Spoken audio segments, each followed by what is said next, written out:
Hello student, मैं हूँ रीना। आप देख रहे हो रीना एकेडमी चैनल। आप सभी का मेरे चैनल पर स्वागत है। मैं अपने आज के इस वीडियो में आपके लिए लाई हूँ एनसीईआरटी क्लास 5 हिंदी की बुक रिमझिम का पार्ट नंबर 5 जहाँ चाह वहाँ राह निबंध का पार्ट 2। पार्ट 1 में हमने इला के बारे में उसके निबंध या लेख को हमने पढ़ा और समझा था। आज हम इसके पार्ट 2 में उसके प्रश्न अभ्यास को करेंगे। तो आइए हम इसके प्रश्नों को कर लेते हैं। जहाँ चाह वहाँ राह, इसमें पहला प्रश्न है, इला या इला जैसी कोई लड़की यदि तुम्हारी कक्षा में दाखिला लेती तो तुम्हारे मन में कौन कौन से सवाल उठते। इसका उत्तर होगा, हमारे मन में निम्नलिखित सवाल उठते। वह अपना बैग कैसे उठाएगी, होमवर्क कैसे करेगी, खाना कैसे खाएगी, अपना स्कूल ड्रेस कैसे पहनेगी। तो बच्चों, अगर आपके मन में कुछ और भी सवाल आते हैं तो आप उसको भी लिख सकते हो। तो आगे अब हम देख लेते हैं दूसरा प्रश्न। इस लेख को पढ़ने के बाद क्या तुम्हारी सोच में कुछ बदलाव आए। इसका उत्तर है हाँ। जहाँ चाह वहाँ राह में इला के बारे में पढ़कर हमें पता चला कि दृढ़ इच्छा शक्ति और बुलंद हौसले के आगे शारीरिक क्षमता व्यक्ति को कमजोर नहीं कर सकती। अब तीसरा प्रश्न है, मैं भी कुछ कर सकती हूँ।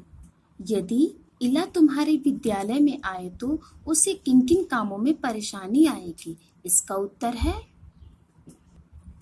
उसे निम्नलिखित कामों में परेशानी आएगी, बैग उठाने में, क्लास वर्क होमवर्क करने में और लंच करने में। अब अगला प्रश्न है, उसे यह परेशानी न हो इसके लिए अपने विद्यालय में क्या तुम कुछ बदलाव सुझा सकती हो। इसका उत्तर है बच्चों, इला का बैग स्कूल में ही रखने की व्यवस्था हो, उसके लिए एक सहयोगी की भी व्यवस्था होनी चाहिए जो जरूरत पड़ने पर उसकी सहायता कर सके। परीक्षा में स्कूल की तरफ से इला को अतिरिक्त समय भी मिलना चाहिए। तो बच्चों, मुझे ऐसा लगता है कि ऐसी व्यवस्था स्कूल में होनी चाहिए। अगर आपको इससे भी अच्छा कोई व्यवस्था सूझता हो तो आप इसमें उसको भी लिख सकते हो। अब आगे है, प्यारी इला। इला के बारे में पढ़कर जैसे भाव तुम्हारे मन में उठ रहे हैं उन्हें इला की को चिट्ठी लिखकर बताओ। चिट्ठी की रूपरेखा नीचे दी गई है, तो आप देख लेते इसमें कैसे लिखेंगे। इसमें चिट्ठी को इला के लिए देखिए, यहाँ पे पहले आप पूरा अपना एड्रेस लिखोगे, उसके बाद यहाँ नीचे प्रिय इला लिखा है। तुम बहुत ही साहसी और बहादुर हो। मैं तुम्हारी स्थिति देखकर बहुत ही पीड़ा का अनुभव करती हूँ। मैं जानती हूँ कि तुम्हें बहुत सी मुसीबतों का सामना करना पड़ता होगा। मेरे मन में तुम्हारे लिए सच्ची सहानुभूति और प्रेम है। मैं तुम्हें अपना मित्र बनाना चाहती हूँ। तो ऐसे लिखोगे आप पत्र, और यहाँ नीचे तुम्हारा मतलब तुम्हारी मित्र या सखी और अपना नाम आपको यहाँ पे लिखना है। तो ऐसे लिखोगे आप पत्र इला के लिए। अब आगे है, सवाल हमारे जवाब तुम्हारे। इला को लेकर स्कूल वाले क्यों चिंतित होते थे। क्या उनका चिंता करना सही था या नहीं। अपने उत्तर का कारण लिखो। इसका उत्तर होगा, स्कूल वाले इला की सुरक्षा और उसके काम करने की धीमी गति को लेकर चिंतित थे। उनका चिंता करना सही था क्योंकि ऐसे बच्चे अपनी सुरक्षा स्वयं नहीं कर सकते और न ही परीक्षा के समय जल्दी लिख पाते। तो बच्चों, आप सभी को पता है कि इला की सुरक्षा और उसके काम करने की गति बहुत धीमी थी। इसके लिए चिंता करना जायज है और सही है। इसीलिए उसको देखकर जो है हमारे मन में चिंता हो सकती है। तो ये हो गया इसका उत्तर। अब आगे है, इला की कसीदाकारी में खास बात क्या है। ये प्रश्न है, इला की कसीदाकारी में खास बात क्या है। इसका उत्तर है, इला काठियावाड़ी कसीदाकारी में माहिर थी। इला की कशीदाकारी के टाकों में काठियावाड़ी के साथ साथ चिकनकारी, कांथा, कसूती और जंजीर का प्रयोग हुआ था। उसने लखनऊ और बंगाल की कढ़ाई के पारंपरिक डिजाइनों में नयापन लाया, जिससे इला की कसीदाकारी सबको अच्छी लगी। सबने इला की खूब प्रशंसा की।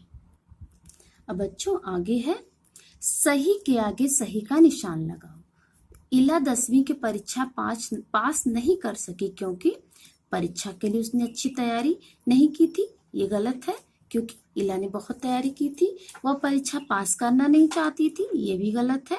अब आगे है बच्चों, लिखने की गति धीमी होने के कारण वह प्रश्न पत्र पूरे नहीं कर पाती। ये सही है, जैसा कि आपने लेख में भी पढ़ा था, उसको पढ़ाई करना कभी अच्छा नहीं लगा, ये भी गलत है। अब आगे है, क्या इला अपने पैर के अंगूठे से कुछ भी करना सीख नहीं पाती?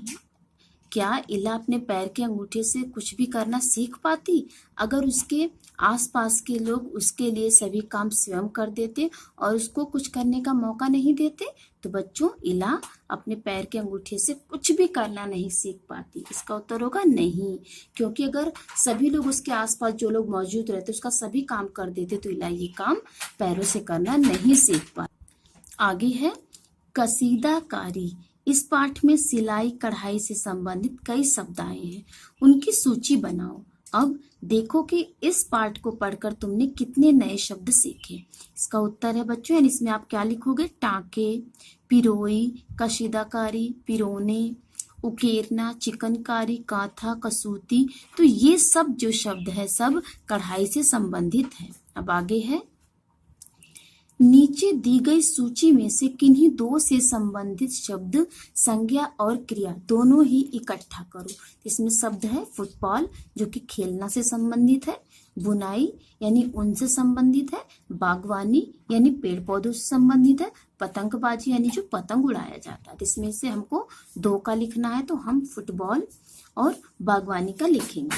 तो फुटबॉल में जो है देखिए कुछ क्रिया और कुछ संज्ञा शब्द है। तो सबसे पहले हम संज्ञा देख लेते हैं। संज्ञा है खेल, मैदान, खिलाड़ी, गोल। अब इसकी हम क्रिया देखेंगे। उछलना, खेल संज्ञा का क्रिया उछलना है, मैदान का फेंकना, खिलाड़ी संज्ञा का क्रिया दौड़ना, गोल का मारना।